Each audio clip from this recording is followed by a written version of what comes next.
Hey guys, if you're new, welcome to, and if you're returning, welcome back to the Minister of Beauty channel. I am Elizabeth, the Minister of Beauty, and I share the Bible. That's business inspiration, beauty, life, and enjoyment. I am a licensed esthetician. I'm also a skincare line creator, and I'm a beauty business owner and operator of over 16 years now. I've been in the wellness and beauty industry for 18 years. So listen, guys, I just want to let you know that I appreciate you being here. 2024 has been a hell of a year, just being honest, but I'm happy to be continuing on this journey with you guys, just coming back, sharing business inspiration, sharing my experiences, and doing my best to encourage you in your journeys. So today I want to talk about a topic that every successful person knows, even if they don't really share a whole lot of it and they just want to make it seem like they've done nothing but win in their business journeys. But that topic is failure. It's inevitable. Everyone in business has experienced it. So in this video, I want to talk about how to make the most out of every setback and how to turn your failure into fuel for your success. So everyone's been there when it comes to the entrepreneurship journey. When it comes to failure, you may have launched a product, you may have launched a service, you may have started a brick and mortar business location. You tried something and it just did not go as planned. You may feel like it's over, but don't let that be the end of your story. In this video, I want to talk about 5 things that you need in order to turn your failures into fuel for your success. So let's be honest, winning feels amazing. Winning is something that everybody wants, and every winner has had a failure. So you have to just embrace the reality of failure. So that's the first thing that you need to do. You just need to come to grips with you're going to experience failure, so embrace it. I'm not saying that you should enjoy it, but embrace the reality of failure. Think of it like this, like just an example. Even though Thomas Edison, he was around many years ago, he failed at inventing the light bulb over 1,000 times before it came to reality. So if you don't try it, you don't know if you're going to succeed. So the fact that you even tried is a win. But embrace the reality of failure, and not just embracing it to acknowledge it, but know that, okay, I tried this, I tried that, it didn't work out.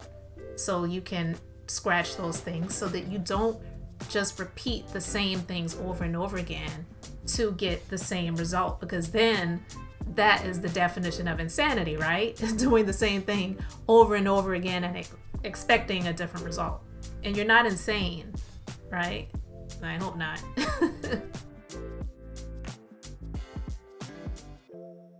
The next thing you need to do is just analyze the failure, but the key is not to judge. Don't analyze the failure with judgment.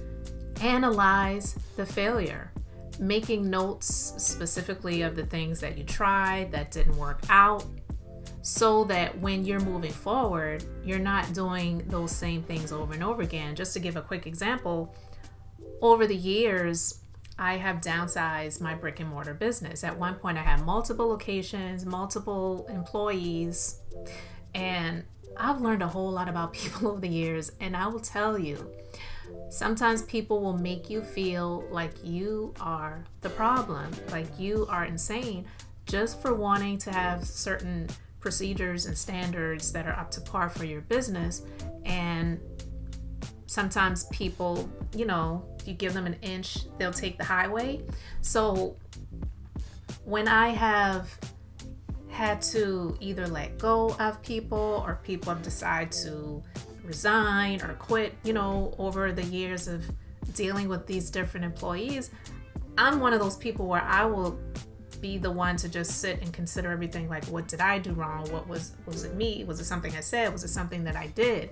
And I'm not here to say that I'm perfect, because no one is, but analyzing the different situations and scenarios really helped me to get to the point where I realized that I was giving more versus receiving what I needed for the betterment of the business to serve the people that we were serving. And I know what I put into my business over the years in order to get to the place where I am. And when I hired my first, few team members, they were amazing, but I knew that I wanted people that they had the same type of work ethic that I did. And then over the years or over time, I just really was looking out for other people and what they needed versus what the business needed. So for me, that was something that I needed to analyze. And I realized that I was a people pleaser. And I can't be a people pleaser when it comes to having staff. Yes, I want to please the guests of the business so that people will continue to come and new people will come. And thankfully that is there. But I got to the place where I was wanting to be a people pleaser for employees, and you just simply can't operate a business in that way and expect things to really be successful the way that you really need them to be and want them to be. So that was something that I needed to analyze. That was a failure that I had because I had a lapse in judgment. I wanted to be everything to all people, and you just can't be that in business. It just doesn't work out. And people at the end of it all, they don't appreciate it anyway. So it's like, don't even go there. Don't even waste your time. So that was a failure that I needed to analyze. And then I got to the point I was like, okay, I need A, B, and C at X, Y, and Z. They have to embody this. They have to come with that. And I can't give this away, but I'm willing to offer this. And those things really worked out for me. And it got me to the place where I realized that I really don't need as many people working in my business as I used to. And neither do I want that anymore. So that was a failure that I needed to analyze. And I did it without judgment. All right, so number 3 is identify hidden opportunities. In the failures that you experience, there's usually a silver lining, even if you have to really look hard for it, but there usually is a silver lining. And I will say that a closed door a lot of times will open up other doors for greater opportunities if you really are paying attention. So you have to make sure that you are identifying those opportunities in the failures because they're there. Trust and believe. And a lot of times it's going to work out for your greater good, because I know for myself, I'm not working as much in my business as I used to. I still do it because I enjoy it.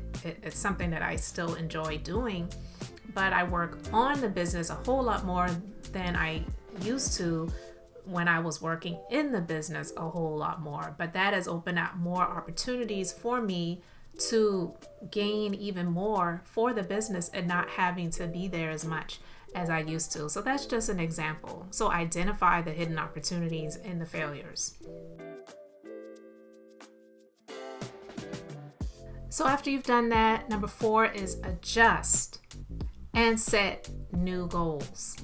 Just because you've experienced those failures, it doesn't mean that you have to give up on everything. Just adjust, pivot, set new goals, set smaller milestones. You have to remember that every new goal is another opportunity for success. And you're just tweaking things a little bit. It doesn't mean that you're giving up on your dreams, but don't stop dreaming big. Just setting smaller milestones to getting towards that big dream that you do have. Because the one thing that you want to do as long as you're living is continue to set new goals and bigger dreams. Because if you get to the point where it's like, I'm done, I've achieved everything, then what is the point of continuing? You always want to continue to grow. All right, and so number 5 is commit to moving forward. That's the thing, you have to commit to doing it. Because you may have identified the failures, you may have analyzed the failures, but you may just be like, you know what, I'm tired of this. If you're tired of it and you don't want to do it anymore, then what's the point of even analyzing it and trying to figure things out? So you have to commit to moving forward, because there's an old saying that every setback is an opportunity for a greater comeback. Some people say God says that. It's not in the Bible, not at least in that way. But there is a scripture that says that he'll take what the enemy meant for evil and turn it around for your good. I definitely do believe that. And there are some things, some setbacks that happen in your life, some failures that you experience that are God allowed. But it's for you to learn something from it. And there's going to be greater success for you on the other side of it. And also it's going to be an opportunity for you to help somebody else. So when they're going through their moments, because we all go through trials and tests and tribulations in this life, you're going to be able to encourage them and give them real examples of how you overcame, of how you were able to get through that period in your life.